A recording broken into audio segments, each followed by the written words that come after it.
Here with Concordia head football coach Patrick Daberkow to preview the 2024 season as we record this. Less than 3 weeks from the first official game of the season. First, how was your summer, and what were you able to do to maybe get away from thinking about football the whole time? Summer was great. We got to spend a lot of quality time with family, and we went to kind of by Gulf Shores, Alabama. We drove. It took us. We drove. We're a little bit crazy. We drove through the night to get there, and then we drove in during the day, and all the kids were awake on the way back. So it took us an extra like 3 or 4 hours to get back on the trip back to Nebraska. But yeah, it was good. Saw some things that you don't get. You don't see all the ocean stuff. If you grew up in Nebraska. So our kids trying to show them some of that, and anytime you get to go to the mountains or the beach and just revel in God's creation, it's pretty cool. So saw some dolphins, thought they were sharks. We're new. Nice. We're not saltwater people really, but we enjoy it when we get out there. So yeah, you got to get away once in a while. Yeah. Yes.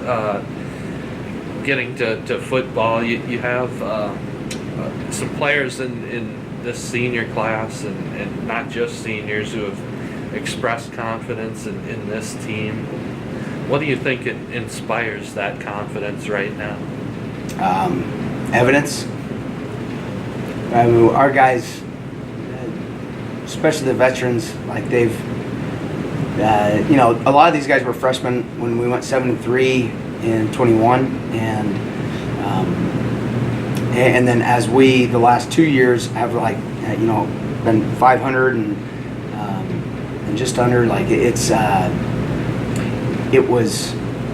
evident that they understand the talent that we have, and the opportunity that we have with that talent, and along with that talent, we have some locker room leadership that's just phenomenal. We have a locker room that has bought into what we're doing and believe in what we're doing. We've recruited to that, and our guys have really responded well to the challenges that we put in front of them. And so I think when you respond to challenges well, it builds your confidence, and so we have a confident group for good reason.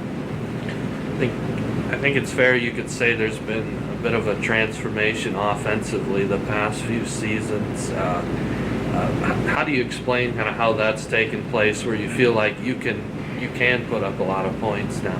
Well, there's a saying, build, test, learn, and so you build something out, you try it, and then you learn from it. And a lot of 2022, especially the first half of that season, was build, test, and learn. And we learned a lot through failure.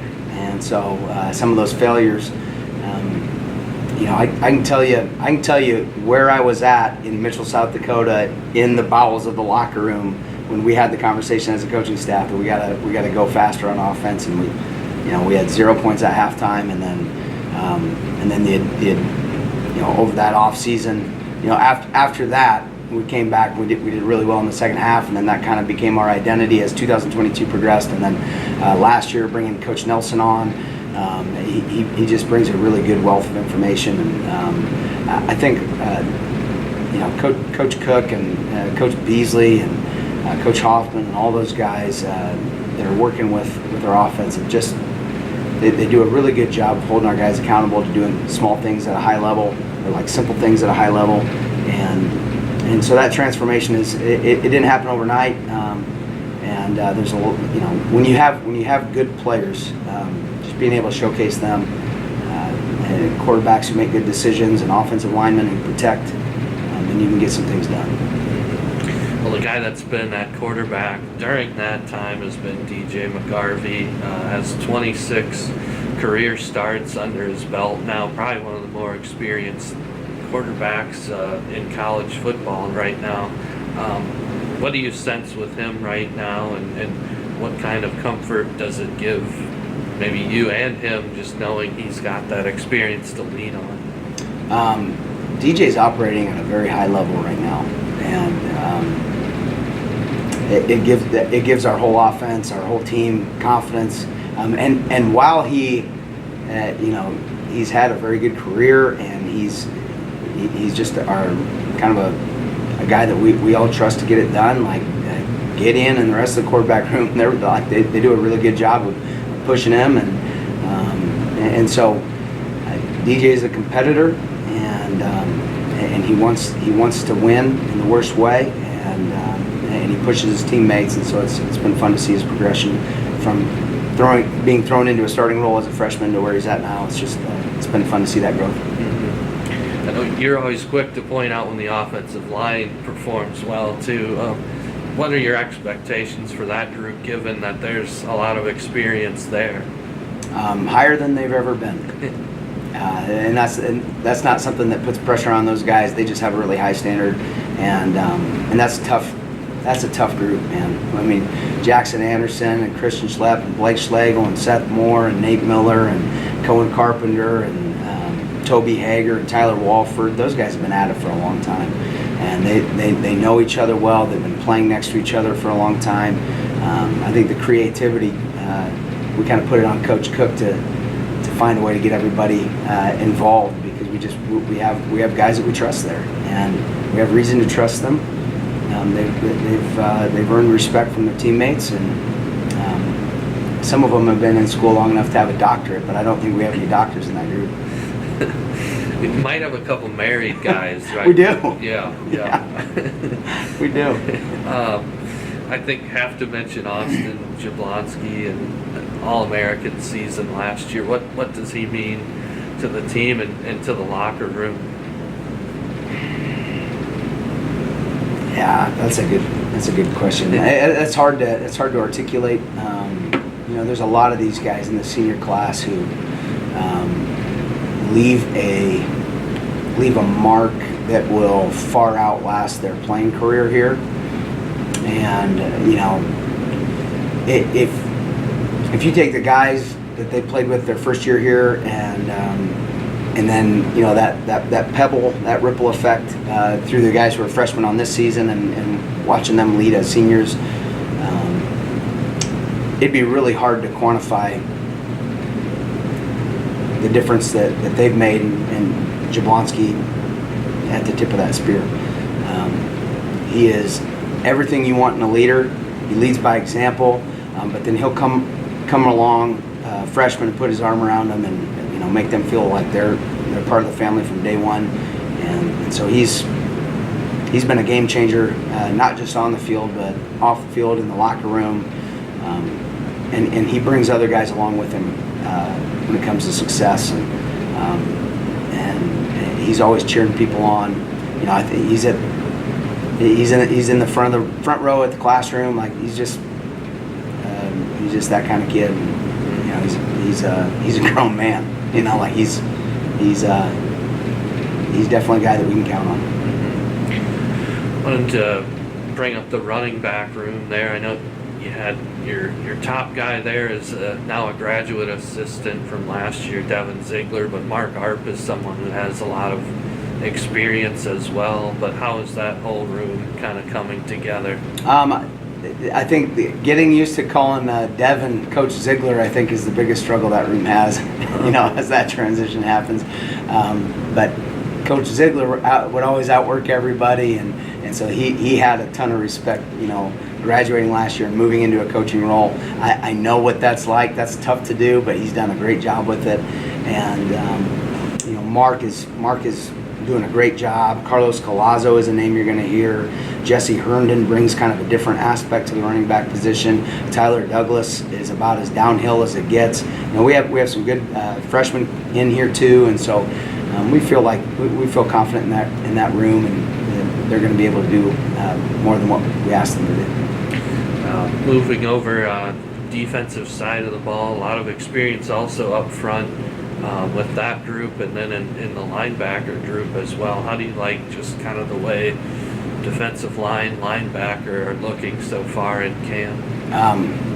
So we've just got so many. We're so familiar with the guys that we have. The coaching points are pretty. Like the guys understand what they've screwed up.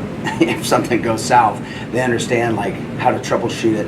And so those communication, the communication as they're coming off to the sideline after a drive is just different this year than it was 3 years ago with them. You take a guy like Stirrup, who's been really contributing since his sophomore year, and he's got. I don't know what his wingspan is, but I'm pretty sure he can scratch his knees without bending over. You know, he's got really long levers, and he's a menace for offenses. Really tough to block, just highly competitive, and a phenomenal leader. And you know, Paulie and Tal and you know, Carson Fellhofer. I think Carson Fellhofer could probably squat your car. I mean, he's just like he's about as strong as they get. And then we got guys who have been role players for us that are seniors, and you just have so much respect for guys like Reed McFadden and Joe Cars who haven't ever like had their name in the lights, but they show up and they work and they put the time in, and they're great in the roles that they're playing for us. And so you know, we feel good. I'm probably leaving people out, but yeah, we feel good about that front defensive line group. And then yeah, linebackers, we got some experience there. All the guys give Michael Grindy grief because he's so old to them, and he acts old too. Like if he gets out of a chair, he sounds kind of like the rest of our coaching staff with grunts and stuff. But you know, him and CJ and Nick Leader are obviously guys who have some experience for us and have made plays on Saturdays, and you know, we have a high trust level with that group. Coach Crim's doing a good job with them, and I think you know, we have some young guys who you're going to hear this year. You haven't heard their names called much, but you know, a guy like Deegan Barnes has moved from safety to linebacker, and that's always a good thing to get more speed at that position. And some other guys who are coming on strong, some sophomores and freshmen who show a ton of promise. So it's exciting to get those young guys to kind of learn from the older guys this season as they get into as just soaking things up. We want all of our freshmen to just prove that they're coachable and prove that they're good teammates. And so to be able to have them have leaders like that is always encouraging. And finally, the secondary was very young. A lot of guys kind of got their first taste of college football last year. How do you see them progressing now that they have a little more experience? Yeah, I mean, we got a ton of great experience last year. I don't think we performed up to our expectation last season in that defensive back group. But we were also throwing some curveballs. You know, we had guys thrown into roles that we didn't expect them to be in last year as freshmen. And so a lot of returning sophomore talent.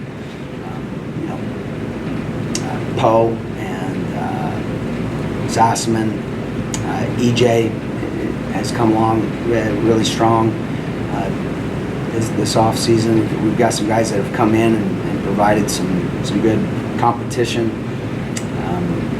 And you know, like another guy like Dylan Smith, like he's a guy, Miles Lyons, who have been here and have quality playing time experience.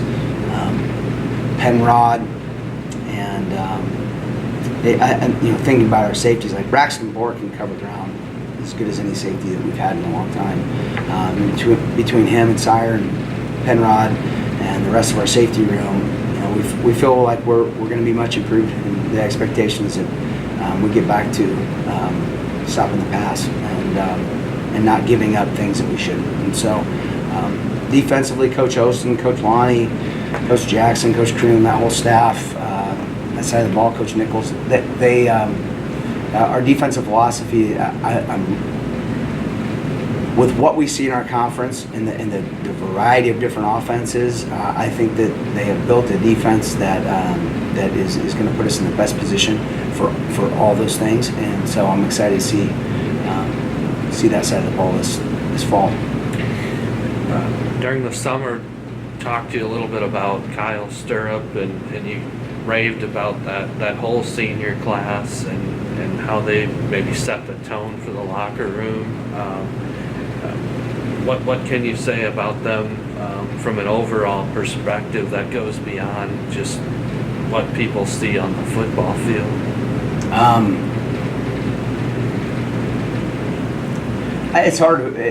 It's hard to put into words. Like I said, because I even think about guys like guys who I haven't mentioned yet, like Stephen Hughes. Like he has.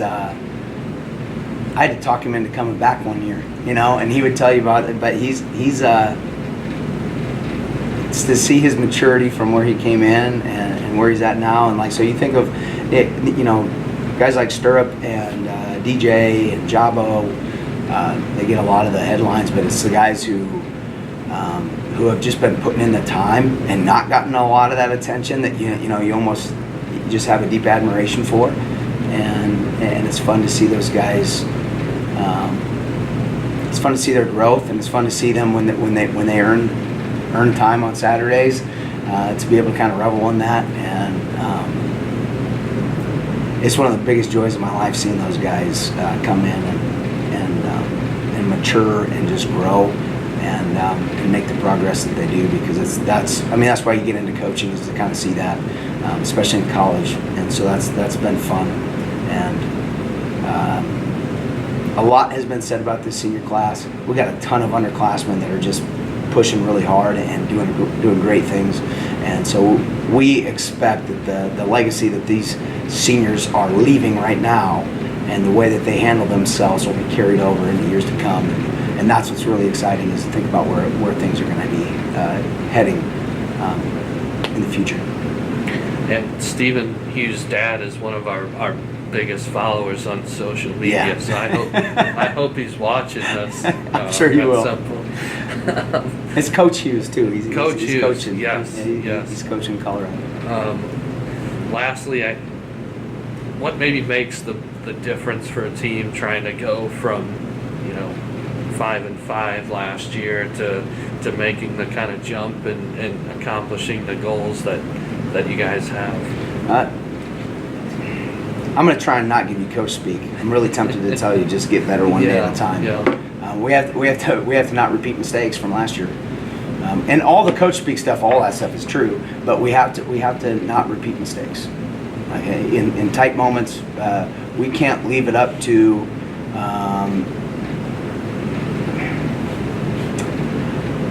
any judgment calls or any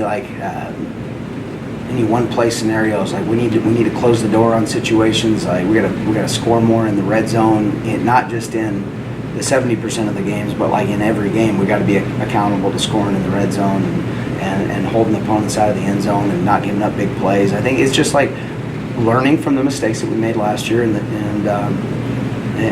making sure that those losses were lessons and that the lessons happen in the wins too. I think that makes a difference for us. It's nothing earth-shattering. Like let's not do the things that we did wrong last year. It's Right. really not rocket science. It's football. So if we can do that, we'll be all right. You studied rocket science, I think, before deciding to become a coach. I don't so- think Professor Herman or whoever teaches rocket science here would let me in that classroom back in 04, 05, 06. So. I did not study rocket science. All right. I did light off a few bottle rockets this summer, but rocket science is not my thing. Can I get a SCO Dogs? Yeah, SCO Dogs.